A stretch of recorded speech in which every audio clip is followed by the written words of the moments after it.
என்னடா அப்படி இந்தியால நீங்க சட்டத்தை பாதுகாத்துட்டியா? ஒருத்தன் 17 வயசுல காரை ஓட்டி 2 பேரை கொன்றிருக்கேன், அவனை விட்டு ஒருத்தன் பிறக்க போற குழந்தைக்கு ஜெண்டர் ரிவீல் பண்ணானா அதுக்கு நோட்டீஸ் அனுப்பியிருக்காங்க. போங்கடா டே, கன்னியாகுமரியில கனிம வளங்களை திருடுறாங்களா, அதை போய் என்னன்னு பாருங்கடா. அதை விட்டு பிறக்க போற குழந்தை என்ன குழந்தை, ஆண் குழந்தையா பெண் குழந்தையான்னு ரிவீல் பண்ணிட்டாங்கன்னா அதுக்கு நோட்டீஸ் அனுப்பிட்டாங்க. முதல்ல இந்தியால எதனால ஜெண்டர் ரிவீல் பண்ணக்கூடாது அப்படின்னு சொன்னாங்கன்னா, முன்னாடி எல்லாம் ஒரு சில தற்குறிகள் பொம்பளை புள்ள பிறந்தாலே கள்ளிப்பால ஊத்தி கொண்டுக்கு தெரிஞ்சாங்க. அப்புறம் அது என்ன புள்ளன்னு தெரிஞ்சா கலைக்காமையா இருப்பாங்க, அதனால இது பண்ணக்கூடாது அப்படின்னா. ஆனா இர்ஃபான் இதை தெரிஞ்சுக்கிட்டது துபாயில, அங்க இந்த சட்டம் எல்லாம் கிடையாது. அங்க எவனும் பொம்பளை புள்ள பிறந்துட்டா மார்ல அடிச்சுட்டு ஆளுகளை கள்ளிப்பால ஊத்தியும் கொள்ளல. அதே மாதிரி இர்ஃபானுக்கு பொம்பளை புள்ள பிறக்க போகுதுன்னு தெரிஞ்சு சந்தோஷமா தானே இருக்காங்க, அவங்க சந்தோஷமா தானே வளர்க்க போறாங்க. உங்களுக்கு எங்கடா குத்துது? சில பாடாவதி நாய் எவன் கூடயோ படுத்துட்டு புள்ளைய பத்துட்டு குப்பை தொட்டியில போட்டு போது அதெல்லாம் கேட்க வைக்கல. இது ஒரு மேட்டர்னு இதுக்கு நோட்டீஸ் அனுப்பியிருக்காங்களா?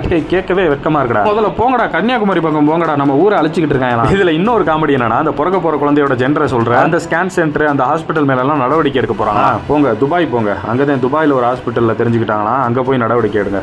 அவங்க காமெடி பண்ணிட்டு